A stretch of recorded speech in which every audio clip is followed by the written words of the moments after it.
ഈശോ മിശിഹായ്ക്ക് സ്തുതിയായിരിക്കട്ടെ. പാലാരൂപതയുടെ അനുഗ്രഹ ചാനലിൽ കുടുംബ കൂട്ടായ്മയുടെ മറ്റൊരു എപ്പിസോഡിലേക്ക് എല്ലാവർക്കും സ്വാഗതം.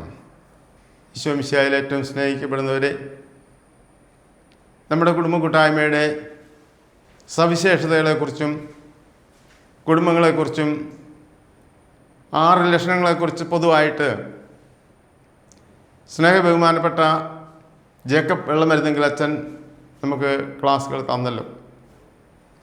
ഇന്നിപ്പോൾ നമ്മൾ മനസ്സിലാക്കുന്നത് കുടുംബ കൂട്ടായ്മയുടെ 5-ാമത്തെ ലക്ഷണത്തെക്കുറിച്ചാണ്. 5-ാമത്തെ ലക്ഷണമാണ് ഒന്നിച്ച് പ്രാർത്ഥിക്കുന്നവരുടെ കൂട്ടായ്മയാണ് കുടുംബ കൂട്ടായ്മ.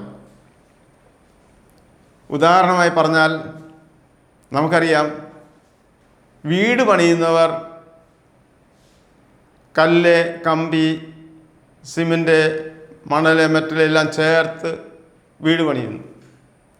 എന്നാൽ ഇതെല്ലാം കൂടെ ഒന്നിച്ച് സെറ്റായി ബലപ്പെടാൻ ആവശ്യമുള്ള വെള്ളവും കൂടെ ചേർത്ത് കൊടുത്ത് മിക്സാക്കിയാലേ ഒന്നിച്ച് സെറ്റായി ബലപ്പെടുകയുള്ളൂ.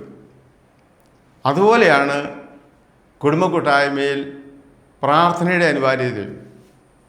കുടുംബങ്ങളെയും വ്യക്തികളെയും സ്നേഹത്തിലും ഐക്യത്തിലും ഒരുമിപ്പിക്കുന്ന ഒരു ഘടകമാണ് പ്രാർത്ഥന. മറ്റൊരു തരത്തിൽ നോക്കുമ്പോഴും ഒരുമിച്ചുള്ള പ്രാർത്ഥന കുടുംബ കൂട്ടായ്മയിൽ ഒഴിവാക്കാനാകാത്ത ഒരു ഘടകമാണെന്ന് നമുക്ക് മനസ്സിലാക്കാം. അതായത് നമ്മുടെ കുടുംബ കൂട്ടായ്മയുടെ മാതൃക ആദിമ കുടുംബ കൂട്ടായ്മയുടെ മാതൃകയാണ്. ആദിമ കൂട്ടായ്മയിലുണ്ടായിരുന്നവർ ഒന്നിച്ചു കൂടുമ്പോഴെല്ലാം പ്രാർത്ഥന പതിവായിരുന്നെന്ന് നമുക്ക് കാണാം. വചനം ഇപ്രകാരം പറയുന്നു.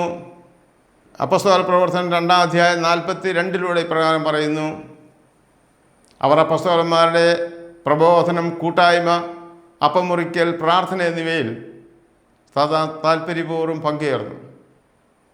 കൂടാതെ മറ്റൊരു വചനത്തിൽ പറയുന്നു, അവരേക സ്വരത്തിൽ ഉച്ചത്തിൽ ദൈവത്തെ വിളിച്ചപേക്ഷിച്ചു. വിശ്വാസികളുടെ സമൂഹം ഒരു ഹൃദയവും ഒരാത്മാവുമായിരുന്നു. അവരെല്ലായ്പ്പോഴും കൂടിയിരുന്നപ്പോഴൊക്കെ പ്രാർത്ഥന പതിവായിരുന്നു. ഈശോയുടെ ചുറ്റും ശിഷ്യന്മാർ ഒന്നിച്ചു കൂടിയിരുന്നപ്പോൾ ഈശോ അവർക്ക് അനുഗ്രഹമായിട്ടൊരു വചനം നൽകി. മത്തായിയുടെ സുവിശേഷം 18-ാം അധ്യായം 20 2-3 പേർ എൻ്റെ നാമത്തിൽ ഒരുമിച്ച് കൂടുന്നിടത്ത് അവരുടെ മധ്യേ ഞാനുണ്ടായിരിക്കും. ഈ വചനം അവർക്ക് മനസ്സിലായത്, തിരിച്ചറിഞ്ഞത് എമ്മാവൂസ് സംഭവത്തോടെയാണ്. അപ്പത്തിൽ ഈശോയുടെ സാന്നിധ്യം അവർ അനുഭവിച്ചറിഞ്ഞപ്പോഴാണ്.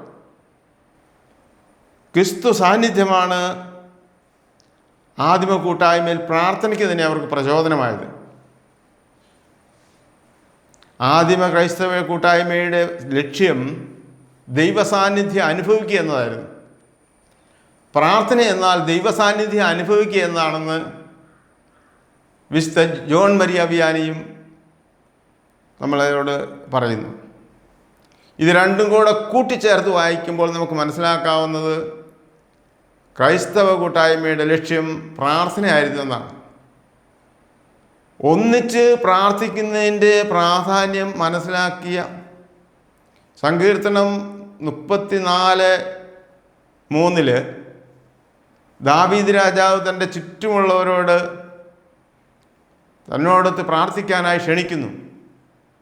എന്നോടൊത്ത് കർത്താവിനെ മഹത്വപ്പെടുത്തുവിൻ, നമുക്കൊരുമിച്ച് അവിടുത്തെ നാമത്തെ സ്തുതിക്കാം. ഒരുമയോടെ ഏകമനസ്സോടെ സഹോദരങ്ങൾ ഒന്നിച്ച് പ്രാർത്ഥിക്കുമ്പോൾ ദൈവത്തിൻ്റെ സന്നിധിയിൽ പ്രീതിജനകവും ആത്മാവിൻ്റെ ശക്തിയും ഓരോ വ്യക്തികളിലേക്കും കടന്നു ചെല്ലുകയും ദൈവത്തിൻ്റെ സാന്നിധ്യത്തെ കൂടുതൽ തിരിച്ചറിയാനിടയാക്കുകയും ചെയ്യും. അതുപോലെ ഈശോ പഠിപ്പിച്ച പ്രാർത്ഥനയിൽ സ്വർഗസ്ഥനായ എൻ്റെ പിതാവേ എന്നല്ല, പിന്നെയോ സ്വർഗസ്ഥനായ ഞങ്ങളുടെ പിതാവേ എന്നാണ്. ഒന്നിച്ചുള്ള പ്രാർത്ഥനയാണ് ദൈവം അവിടെ ആഗ്രഹിക്കുന്നത്. ഏകമനസ്സോടെ ഒരുമയോടെ അതുപോലെ ഈശോ ഉയർത്തെഴുന്നതിന് ശേഷം ശിഷ്യന്മാർക്ക് കാണപ്പെട്ടപ്പോൾ തോമാസ് ലീഗ കൂട്ടത്തിലില്ലായിരുന്നു. ഈശോയുടെ ദർശനം തോമാസ് ലീഗയ്ക്ക് കിട്ടിയില്ല. പിന്നീട് ഈ ശിഷ്യന്മാരെല്ലാവരും കൂടെ ഒന്നിച്ചു കൂടിയപ്പോൾ തോമാസ് ലീഗായി ഉണ്ടായിരുന്നു. രണ്ടാം തവണ ഈശോ പ്രത്യക്ഷപ്പെട്ടപ്പോഴാണ് തോമാസ് ലീഗയ്ക്ക് ഈശോയുടെ സാന്നിധ്യം അനുഭവിക്കാൻ കഴിഞ്ഞത്. ഈശോയുടെ സാന്നിധ്യം തിരിച്ചറിഞ്ഞ തോമാസ് ലീഗ എൻ്റെ കർത്താവേ, എൻ്റെ ദൈവമേ എന്ന് ഉച്ചത്തിൽ വിളിച്ചപേക്ഷിച്ചു.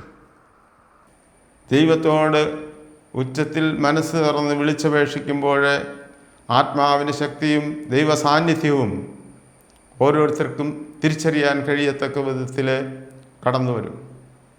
അതുപോലെ നമ്മുടെ കുടുംബ കൂട്ടായ്മയുടെ ഒന്നിച്ചുള്ള പ്രാർത്ഥനയും കുടുംബങ്ങളെയും വ്യക്തികളെയും സ്നേഹത്തിലും ഐക്യത്തിലും ഒന്നിപ്പിക്കുന്ന ഈ പ്രാർത്ഥന സന്തോഷവും സമാധാനവും നിലനിർത്തുമെന്ന് മനസ്സിലാക്കി മാന്യം കൂടാതെ ആത്മാവിൽ തീക്ഷ്ണതയുള്ളവരായി നമുക്കൊന്നു ചേർന്ന് പ്രാർത്ഥിക്കാം. ദൈവം അനുഗ്രഹിക്കട്ടെ.